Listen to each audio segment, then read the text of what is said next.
Man, feeling kind of old today. There's this insurance agent on my route, and these two girls that work there. One of them always runs the mail out to me that they have going out, and takes the outgoing from me, so I don't have to get out of my truck there.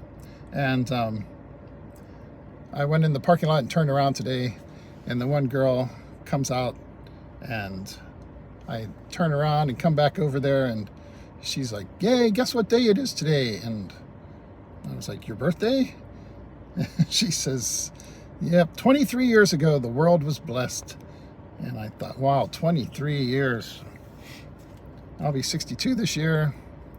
23 is such an ancient memory for me. But man, I'd give anything to be 23 years old again.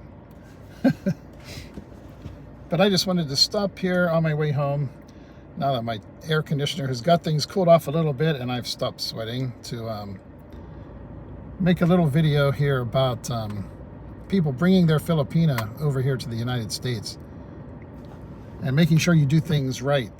And I'm not talking here about, the question, should you take your Filipina out of the Philippines and let her become westernized and all that crap. I'm just making sure you do things the right way. My wife and I know someone. She came over here. She actually ended up getting a work visa of some sort to work at I guess, I don't know if it was culinary or something, or if it was hospitality, what exactly, at a hotel up in the Northeast. And she was supposed to do that for 2 years, I think. And she ended up coming over here, and only like a month later just ditched that and went off and got married to the guy that she had been engaged to or whatever while she was over in the Philippines. Had paid for all her schooling and all of that, and he was over here. And so she just ditched that and went off to be with him, And, my wife and probably other people, I'm sure, told her that might not be the smartest thing to do. But I think in his case, I don't think he's not a U.S. citizen either. He came over here, he and his family, I'm not sure exactly how long ago now, I can't remember, as on a refugee kind of thing, I guess. And I don't know if he was even able to get citizenship. I can't remember if he'd maybe been in jail a little bit for something or whatever. So I don't know, maybe they figured this is their only opportunity, the only way to do things. And she just walked out on that. And over the years, I had checked in a little bit with my wife sometimes, see how things were going, because they talked like they had a lawyer, an immigration attorney, who was going to be able to get things straightened out for them and get things all cleared up. But then here a while back, and this is like years later now, not a huge number of years later, but they've got 2 children now and everything. And her husband makes pretty decent money doing, has a construction business and stuff like that, I think. And I'm not sure what all his family's got going on. But she was talking to my wife about our house that we built over in the Philippines and how much money we spent on it, and if she thought, like this or that amount of money would be enough to take over there to build a house.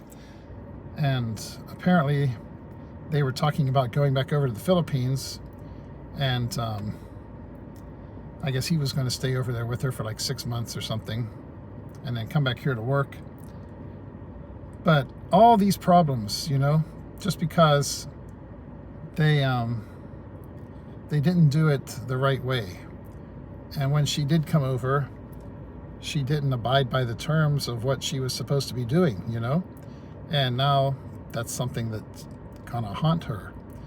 And I'm not sure exactly what his situation is.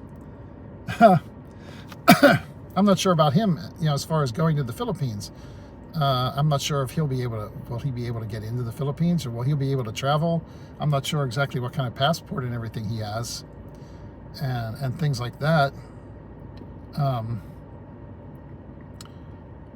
guess he has one of some, I guess maybe a U.S. passport or whatever. But what if he goes over to the Philippines for 6 months and then wants to come back over here?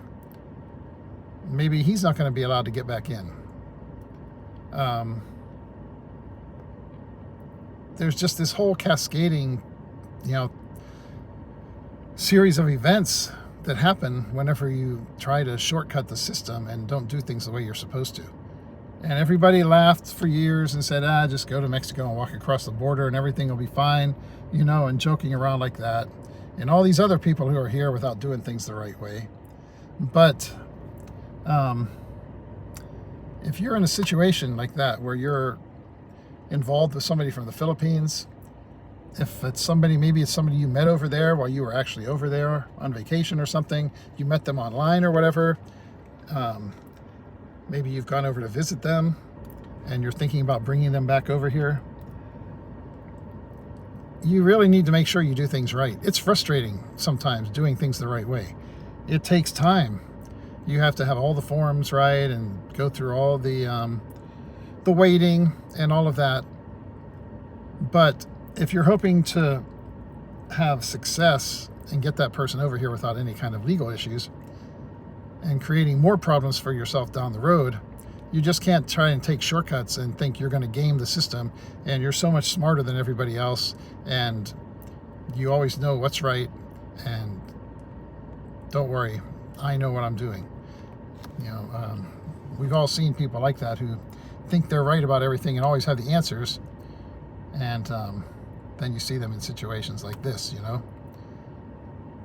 There are rules to be followed, and if you're really serious about bringing someone over here, you need to follow them. Otherwise, then you just need to find a way to get to the Philippines and move over there.